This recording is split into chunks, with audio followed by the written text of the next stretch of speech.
Let's get to Trump, shall we?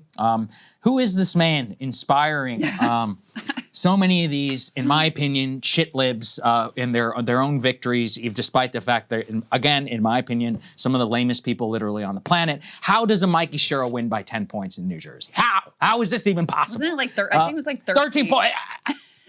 Don't even get me started. In a state that you got lost by 5 points just a year ago, literally a year ago. Well, this is how Trump is now floating some new proposals, which his own administration says are totally fake. Many of them are flailing in response to affordability, which will remind you he also recently called a con job in an interview, including floating the so-called 50-year mortgage, which we have a little bit more of. But now, in an attempt to try and defend the tariff policy, and the tariff policy, of course, which is under fire at the United States Supreme Court, seems very likely to get shut down, he's floating something called a tariff dividend of $2,000. Let's take a listen.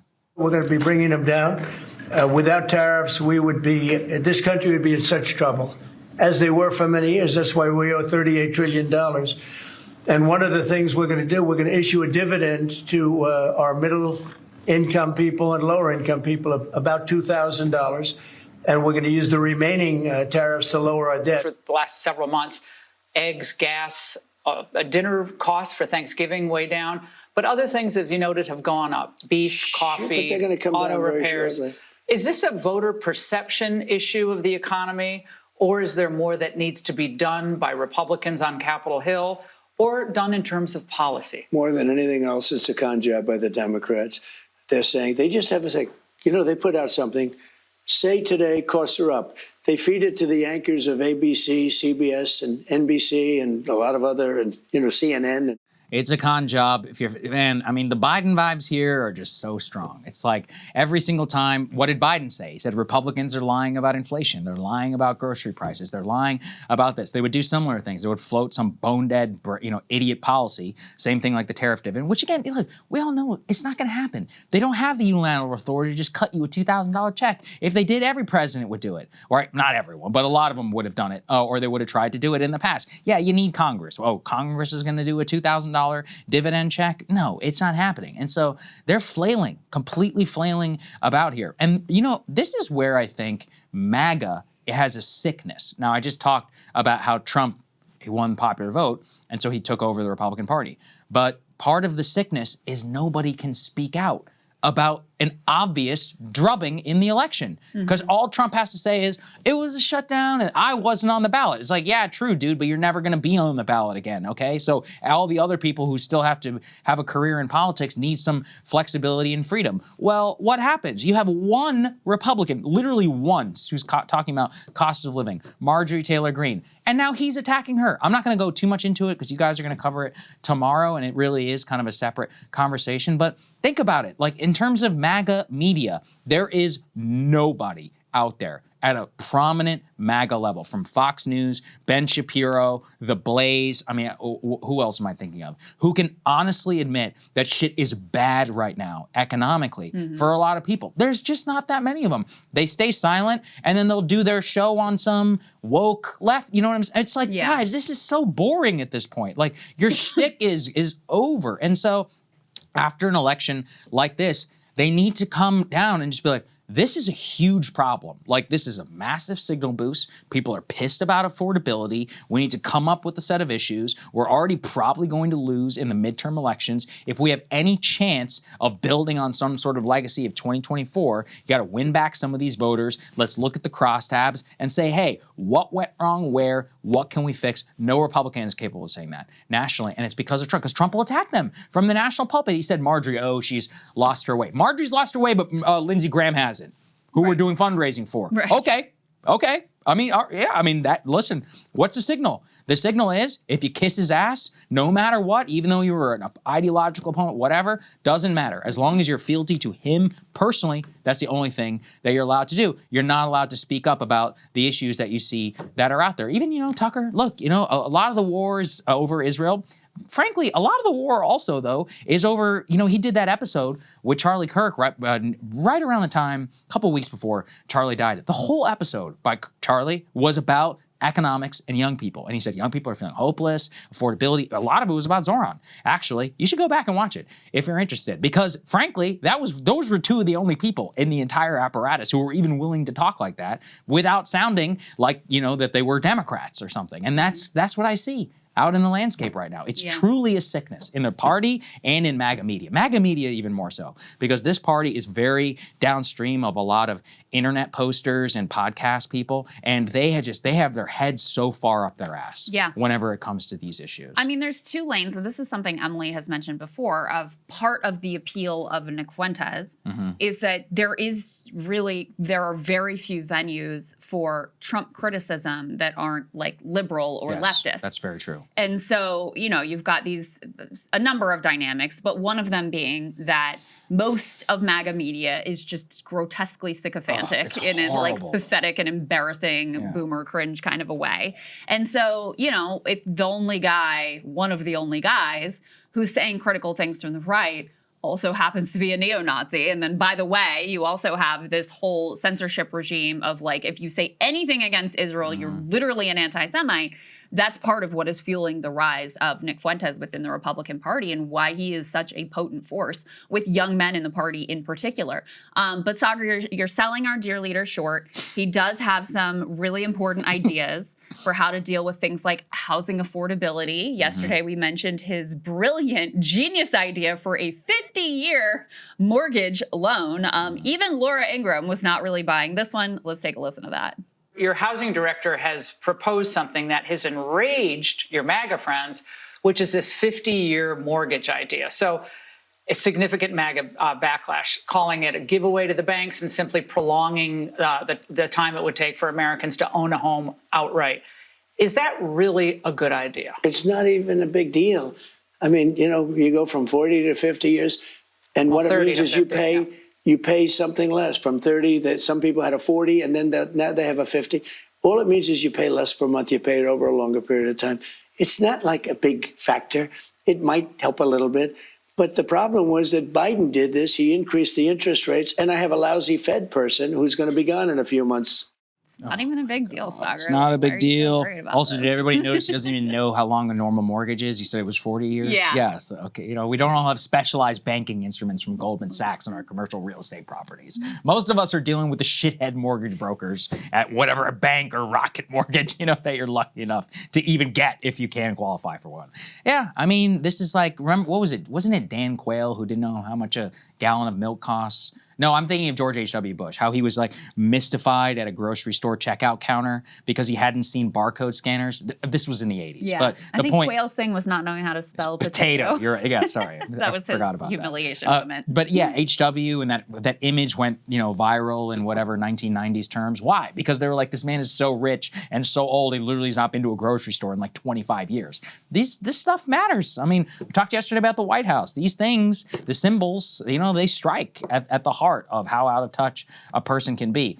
I also think what it gets to is, I've said this before too. I remember about Biden. Biden would do something very similar where a year or so in office, he would still talk about January 6th and he would talk about Trump. Well, Trump is now in the same boat. It's November 11th, dude. I don't want to hear about Biden anymore. Does anybody else? One of the nice things I like about America is when a guy like Biden sails off, we're all just like, who? Like, we get temporary amnesia. We're like, who are you talking about?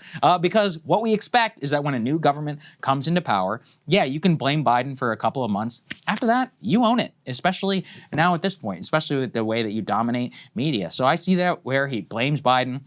Interest rates, I mean, I don't think he's wrong to blame a lot of the actions of the Federal Reserve. But as we demonstrated yesterday, interest rates alone are not the issue. It's price. Prices are 50% higher than they were 6 years ago. Yeah. That's the whole ball game. It's all supply. Then we have all these boomers with massively appreciated assets. Average first-time home buyer today is 40 years old. The average person who's like looking at a house, I believe, is in their 60s. In terms of their ability to offer cash, there's no incentives whenever it comes to first-time home buyers. Even if there are, some modest mortgage interest or whatever, it doesn't remotely make up for the fact that wages have not kept up pace. That's it.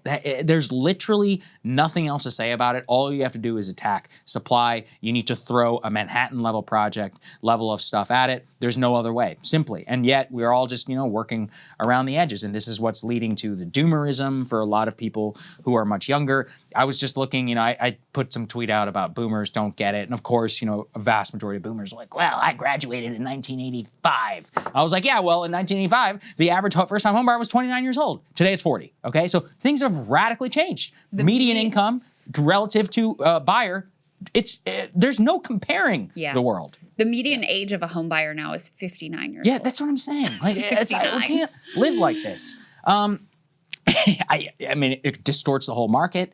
We talked yesterday about developers and supply side. So if all the rich people are old, what do? You build houses for rich people and for old people. That's who you're going to cater your market. It's basic economics. You have to have some sort of intervention. A 50-year mortgage turns you into a permanent renter to the bank and also makes you somebody who's paying, what was the example that we gave? It was like compared to a 30-year, they would pay $250,000 in interest, but compared to a 50-year, they're paying $1 million. $1 million for like a $500,000 home over the lifetime of your mortgage. I saw a hilarious tweet where there was an old man like in a diner and he's like, he's owned this place for 49 years. And somebody said, he's only got one more year to pay it off. He's like 80 years old. Can you imagine that? Like if you buy a house in your 30s, you're 80 years old and you might pay it off. And let's say you move after 8 years, which the average person does whenever they have it. You're going to have zero equity. After closing costs, you're going to be flipped upside down. Like most people, how most people are upside down on the car loans? Mm-hmm. You're going to start having people negative equity in their home loans. That's what the net result of a 50-year mortgage. That's what happened in the Great Recession. Actually, that's exactly what happened. You're exactly right. Yeah. Well, and it's also, it's, for a guy who's supposed to be like this post-liberal president, is the most neoliberal idea you could possibly come up with. Like, it's a market-based solution, like we're not going to actually do anything to help you or like, actually come in and shape the market so that more housing is being built. We're just going to make it so that banks can bilk you for even more interest and you can be even more in debt than you already are. So there's a reason why that idea was panned across the board. I actually want to play next B6, which is Scott Bessent. Speaking of the $2,000 idea, which is a complete and total fantasy, Bessent really gives away the game here. Because he's asked, okay, so what form is that going to come in? Let's go ahead and take a look. This is B6. Let's listen to this. The $2,000 dividend could come in lots of forms, in lots of ways, George. It could be just the tax decreases that we are seeing on the president's agenda. No tax on tips, no tax on overtime, no tax on Social Security, deductibility of auto loans. So, those are substantial deductions that, are being financed in the tax bill. Because of all the extra tax revenue, there isn't more room to get checks back to people. So when people hear that, what's the reality of it? When do you think that people would get these $2,000 checks in the mail from the White House, from this plan? Well, again, it will have to be passed by Congress. But the reality is just this, that because of Biden's inflation, which averaged 5% over 4 years, that people on average lost about $3,400 in purchasing power. Yep. And they've gained about $1,200 this year, but there's still room to go. And so we're making up ground fast. But the fact is that people are still down about $2,000 relative to what their purchasing power was when Joe Biden took office. And so we understand that people feel like there's an affordability problem, but we're closing the gap fast. And with these policies and potentially, rebate checks, we might close the whole gap really, really fast. Okay, really fast. But you won't say exactly when, whether that's Q1 of next year. Yeah, not me. Not yet. Okay. So you've got Bessent saying it'll show up as a tax deduction. If you think about it, you've already gotten $2,000 stimulus if you really think about it in the right way. We did that whole tax cut thing. It mostly went to the rich, but some of it, little tiny shreds of it may have gone to you. No tax on tips. That could be the form. And then you have Hassett, who's like, well, let's talk about Joe Biden. Economics were bad under him. And maybe low key, the $2,000 that you're going to get is in theoretical increased purchasing power from lower inflation. So that it demonstrates to you just how real of an idea it is. And Hassett even says, look, actual checks would have to go through Congress. So that's what I said. All right. I mean, look, the whole thing is a farce. Yes. Oh, you're going to get it. It's kind of like the way they did Social Security, where they technically made Social Security tax-free by making it tax eligible, like on your in terms of your deduction. It's too complicated to explain, but the basics is 88% of people get Social Security. They get it when they file their taxes in terms of being tax free. It's not that they get like less of a check or more of a check, if that makes sense. So this is the similar way where they always are trying to play with it, and it just reminds me. I mean, for all of the talk about moving back Paul Ryan, one of my like big brain moments where I was like, holy shit, these people are so out of touch, is I was dragged to this meeting with Paul Ryan. I guess it was like 2017. He like sat back in his chair and he was like, as a result of our tax legislation, the average American will save $780. And that is enough to remodel their kitchen. And I was like, $780 a year? And I was like, that's what you're sitting here bragging to me about? I was like, what a joke. I was like, these people are done. They're going to lose. And that's exactly what happened. Your kitchen. That's what he said. First of all, that's not enough to remodel a kitchen. All right, I don't even know that he's going to buy a sink. All right, maybe you can get some new hardware on the cabinets. Or it was something. 2017. It was 2017. So I guess there was less inflation, but even at that time, I didn't own a home. I was like living in a shithole apartment. But even at that time, I was like, I don't think that's enough to remodel a kitchen. I'm pretty sure. But that's the level of discourse that these people all try to fall back on. And I don't know. It's pathetic. It's genuinely pathetic. And it also shows how out of touch they are really with consumer sentiment, something that we've been flagging here. We used to flag it a lot under the Biden administration. You can do it now too. The University of Michigan survey, brutal for the way that people feel about the economy. B5, let's take a listen. This is consumer sentiment, the current conditions. Consumer sentiment can be the current conditions or it can be future expectations. We're looking at current conditions. And get this, according to the University of Michigan, we are dealing with the worst ever view of current conditions dating all the way back since 1951. This is record-breaking in the way you don't want to be breaking records. And get this, Kate, it is down 30%. Consumer sentiment of current conditions down 30% from January when Donald Trump took office. But take a look here. Trump's policies have worsened economic conditions in America. Look at this. We're dealing with a super majority here. We're talking about more than 3 in 5 Americans, 61%, who say that Trump's policies have worsened economic conditions in America. How about worsened your own finances? Again, we're dealing with a majority here. 51% of Americans say that Trump's policies have worsened your own finances. This is double trouble for the President of the United States. I decided to look at pure independents, those who don't lean towards either side. And look at this, disapprove of Trump on the economy among pure independents. We're talking about 4 in 5. 4 in 5, 79%. I'm laughing because you rarely ever see a number this high. 79% of pure independents disapprove of Trump on the economy. How about this? This is no outlier, Kate. This is no outlier because look at Marquette University, their law school. 76% of pure independents disapprove of Trump on the economy. When you put it all together with the approval ratings, it averages out to a net approval rating on the economy among pure independents of, get this, minus 58 points. Whew, what a disaster. There's like there's barely even words to bring all of that together. So good luck. You're Joe Biden now. That's basically the same numbers that we're racking up in 2021. We covered it here day in and day out. They lost their way. What happened after that? They became laser focused on they became laser focused on a foreign war. They were seen as doing not enough for people who were at home. They seemed like they were out of touch, old, and focusing on the wrong things, and then trying to dominate on some cultural issues. Shall we all remember how that all played? Yeah. For the election. Meanwhile, I mean, it's Trump's like napping in the Oval the script Office is written during a press conference. Same shit. I mean, the script is written. By the way, it's actually similar sycophantic dynamics. The king was obviously, Biden was obviously decrepit and dementia-ridden by 2021, if not even whenever he ran. Nobody could say it. If you did, you were a conspiracy theorist. Well, this time around with Trump, it's like if you say even anything even moderate, like MTG, about, hey, I think we should focus a little bit on prices, you get excised, like the Dean Phillips of the world or any of the other Democrats who tried to originally. And then eventually, sometime around mid-2027, in the middle of the election, everyone can start to say the truth out loud and there will be a civil war. And at that point, what do you think's going to happen? It's the same shit, literally all over again. Of all those numbers that Harry Anton put up there, the one that really struck me the most is where it said a majority of people actually say Trump's economic plan has directly hurt me. Yeah. Because a lot of times you'll have a negative sense overall of the economy, but people will say, but I'm actually doing okay.